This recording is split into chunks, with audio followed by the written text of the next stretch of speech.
तो एक रात सोनम अपने कमरे में सो रही होती है, लेकिन उसे बहुत ज़्यादा मच्छर काटता है। ऐसे में वो अपने पापा ओम प्रकाश के कमरे में सोने के लिए चली जाती है, क्योंकि ओम प्रकाश जिनके कमरे में एसी रहती है। अब ऐसे में वो एसी में सोने के लिए अपने पिता ओम प्रकाश के कमरे में चली जाती है। जैसे ही सोनम अपने पिता ओम प्रकाश के कमरे में जाती है तो वो सिर की सैर पर निकल जाती है, क्योंकि हवा इतनी ठंडी होती है, पूरा कमरा एकदम ठंडा होता है।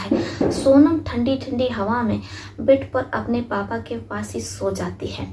वो खर्राटे लेने लगती है, लेकिन जैसे ही रात का 12 साढ़े 12 बजता है तो सोनम के होश उड़ जाते हैं, क्योंकि वो देखती है कि उसके पापा ओम प्रकाश उठ कर के बैठ गए हैं। वो अपने पापा से पूछती है कि क्या बात है, आप उठ कर के बैठ क्यों गए? लेकिन ओम प्रकाश अपनी बेटी सोनम से कुछ भी नहीं कहते हैं। इसके बाद वो लेटरिन चले जाते हैं। अब जैसे ही वो वापस आते हैं तो सोनम जो कुछ भी अपनी आंखों से देखती है उसके होश उड़ जाते हैं। इससे पहले कि सोनम कुछ समझ पाती, ओम प्रकाश सोनम के साथ वो सब कुछ करते हैं जो कि पति पत्नी एक दूसरे के साथ बंद कमरों में करते हैं। सोनम पूरी कोशिश करती है खुद को बचाने की, लेकिन वो असफल रहती है। अब सुबह तक सोनम के साथ ये सब कुछ होता है। शुरू में तो सोनम को बहुत बुरा लगता है, लेकिन धीरे धीरे उसे भी अच्छा लगने लगता है और वो स्वर्ग की सैर पर चली जाती है। इधर ओम प्रकाश सुबह 6:30 बजे उठते हैं और फिर वो अपनी ऑफिस के लिए चले जाते हैं। अब सोनम जो कि घर पर अकेली रहती है। सोनम की मम्मी जो कि एक कंपनी में काम करती है। अब ऐसे में सोनम की मम्मी अक्सर सिटी टूर पर रहती हैं। अब ऐसे में सोनम की मम्मी अक्सर कॉन्फ्रेंस अटेंड करने के लिए वो कई शहरों का चक्कर लगाती रहती, इसलिए वो ज़्यादा घर पर नहीं रहते हैं। इधर ओम प्रकाश भी ऑफिस चले जाते हैं। अब सोनम को कुछ समझ में नहीं आता है कि वो करे तो क्या करे, क्या उसे अपनी मम्मी को ये बात बता देनी चाहिए या नहीं। सोनम समझ नहीं पाती है कि एसी वाले कमरे में जो कुछ भी उसके साथ हुआ है वो सही है या फिर गलत। वो ये सब सोच ही रही होती है, तभी उसके व्हाट्सएप पर एक मैसेज आता है। ये मैसेज किसी और का नहीं रहता है, बल्कि उसके पापा ओम प्रकाश का रहता है। ओम प्रकाश सोनम से कहते हैं कि आज वो रात के 10 साढ़े 10 बजे कहीं बाहर खाना खाने जाएंगे, डिनर करने जाएंगे। जब सोनम ये सुनती है तो वो हामी भर देती है और कहती है कि ठीक है, मैं आपका वेट करूंगी। इसके बाद ओम प्रकाश अपनी बेटी सोनम को लेकर के 10 साढ़े 10 बजे होटल में डिनर करने जाते हैं। डिनर तक तो सब कुछ बिल्कुल ठीक रहता है, लेकिन इसके बाद वो सोनम के साथ रूम नंबर 112 में पहुंच जाते हैं और फिर से रूम नंबर 112 में सोनम के साथ वही सब कुछ होता है जो कि पति पत्नी एक दूसरे के साथ करते हैं। अब ओम प्रकाश और सोनम दोनों ही स्वर्ग की सैर पर जा चुके होते हैं। वो लोग होटल में 3 दिन तक रुकते हैं और 3 दिनों तक होटल में ही स्वर्ग की सैर पर जा चुके होते हैं। 3 दिनों तक स्वर्ग की सैर चलती रहती है। अब सोनम जब 3 दिनों बाद अपने पापा ओम प्रकाश के साथ घर पर वापस आती है तो उन लोगों के होश हो जाते हैं, क्योंकि उसकी माँ घर पर पहले से ही मौजूद रहती है और वो अपनी बेटी और अपने पति ओम प्रकाश पर काफ़ी ज़्यादा बरस रही होती है। वो उनसे पूछ रही होती है कि आखिर 3 दिनों से उन लोगों का नंबर क्यों स्विच ऑफ था, वो लोग कहाँ थे। ओम प्रकाश अपनी पत्नी को बहुत समझाने की कोशिश करते हैं, लेकिन पत्नी एक नहीं सुनती है अपने पति का। वो बार बार पूछ रही होती कि आखिर आप दोनों का नंबर क्यों स्विच ऑफ था। जब भी मैं बाहर चली जाती हूँ, टूर पर रहती हूँ, कॉन्फ्रेंस में रहती हूँ, तो आप लोगों का नंबर अक्सर बंद बताता है, स्विच ऑफ रहता है। सोनम अपनी मम्मी को समझाती कि मम्मी ऐसी कोई बात नहीं है कि जैसे आप मीटिंग में जाती हैं वैसे पापा भी हमें मीटिंग में लेकर के गए थे, क्योंकि पापा के चले जाने के बाद उनकी ऑफिस कौन संभालेगा, क्योंकि मैं ही आप लोगों की एक इकलौती वारिस हूँ। ऐसे में जो पूरे घर की जिम्मेदारी है, ऑफिस की जिम्मेदारी है, वो सब मुझे ही उठानी होगी। इसलिए पापा मुझे सब कुछ समझाने और दिखाने के लिए लेकर के गए थे, ताकि आगे चल करके मैं सब कुछ संभाल सकूँ। अब जैसे ही सोनम की मम्मी ये सुनती तो वो गहरी सांस लेती। उन्हें लगता है कि उनकी बेटी और उनके पति बिल्कुल सही कह रहे हैं।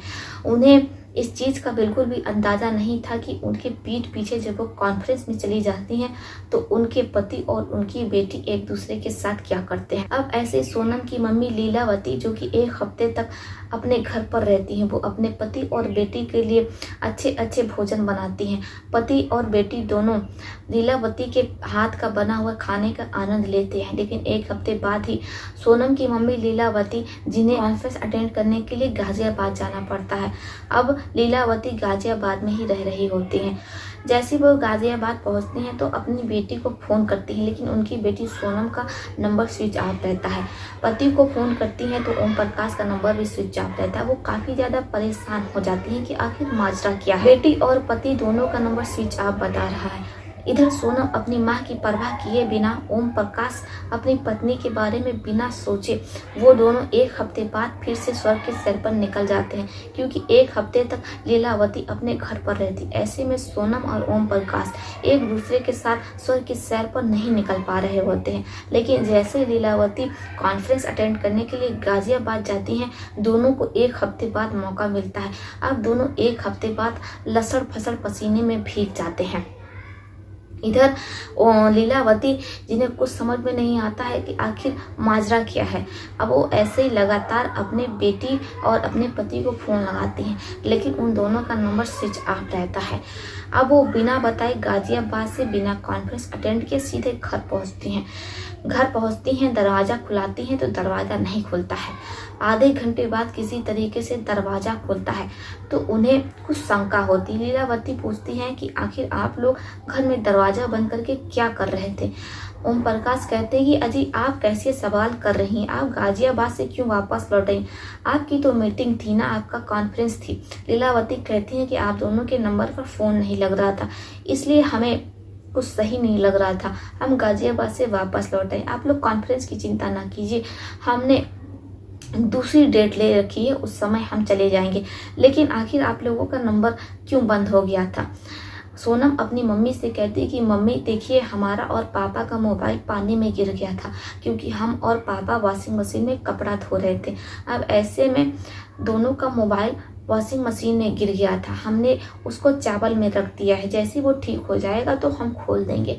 अब लीलावती, जिन्हें अपनी बेटी और पति की बातों पर यकीन नहीं होता है, वो जाती हैं चावल के कनस्तर में, देखती हैं जो 2 मोबाइल चावल के कनस्तर में पड़ा हुआ है। उन्हें भरोसा हो जाता है कि वो कुछ ज़्यादा ही सोच रही, इसलिए वो अपनी मीटिंग, अपनी कॉन्फ्रेंस अटेंड करने के लिए दोबारा गाजियाबाद चली जाती हैं। अब जैसे वो गाजियाबाद पहुंचती हैं, अपनी बेटी और पति को फ़ोन करती हैं। दोनों के मोबाइल पर घंटी जा रही होती है।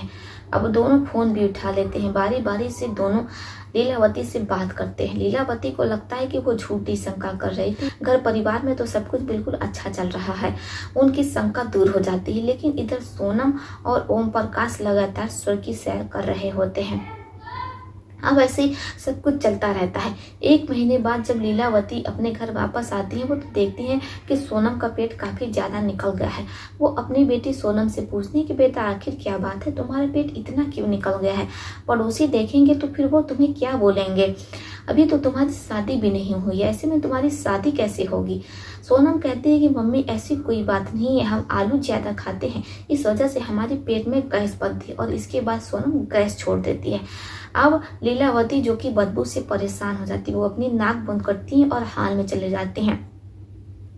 अब जब भी लीलावती अपनी बेटी से पेट के बारे में पूछती तो लीलावती गैस छोड़ देती। अब जब भी लीलावती अपनी बेटी सोनम से इस बारे में पूछती तो सोनम गैस छोड़ देती। लीलावती, जो कि बदबू के मारे वहां से हट जाती। अब ऐसे ही सब कुछ चल रहा होता है। लेकिन एक दिन सोनम के पेट में दर्द होने लगता है। माँ लीलावती, जो बहुत ज़्यादा घबरा जाती हैं, वो अपनी बेटी सोनम को लेकर के हॉस्पिटल जाती हैं। वहाँ सोनम का इलाज चल रहा होता है। महिला डॉक्टर सोनम की चेकअप कर रही होती है। अब जैसे ही रिपोर्ट आती है तो लीलावती की दुनिया ही उजड़ जाती है। उनके मांग का सिंदूर बिखर जाता है।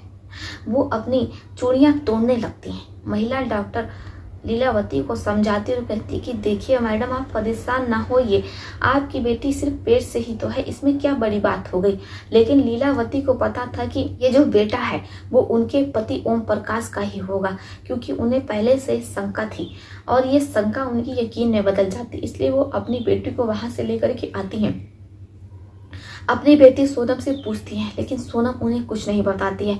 इसके बाद वो अपने पति ओम प्रकाश से इस बारे में पूछती हैं। ओम प्रकाश लीलावती पर भड़क उठते हैं और कहते हैं कि देखिए लीलावती जी, आप बहुत ज़्यादा ही बोल रही हैं। क्या हमने कभी आपसे पूछा कि आप एक एक हफ्ते तक बाहर रहती हैं, मीटिंग करती हैं, कॉन्फ्रेंस रहती हैं? क्या हमने कभी आप पर शक किया? क्या हमने आपको कभी फ़ोन किया, वीडियो कॉल किया कि आप कहाँ हैं, किसके साथ हैं, क्या कर रही हैं? हमने जब आपको आज़ादी दी है तो आपको भी हमें आज़ादी देनी चाहिए और ऐसे कोई भी बेतुके सवाल नहीं करने चाहिए। अब लीलावती की तो बोलती बंद हो जाती है, लेकिन उनकी शंका गहरा जाती है। इसके बाद वो सोनम को लेकर के उसका डीएनए टेस्ट कराने जाती हैं। जैसी रिपोर्ट आती है तो लीलावती के होश उड़ जाते हैं, क्योंकि वो बेटा किसी और का नहीं रहता है बल्कि उनके ही पति ओम प्रकाश का रहता है। वो रिपोर्ट लेकर के आते हैं, ओम प्रकाश को कटघरा में खड़ा कर देती हैं। ओम प्रकाश जो कि पसीने से भीग जाते हैं, उनके पास कोई जवाब नहीं रहता है।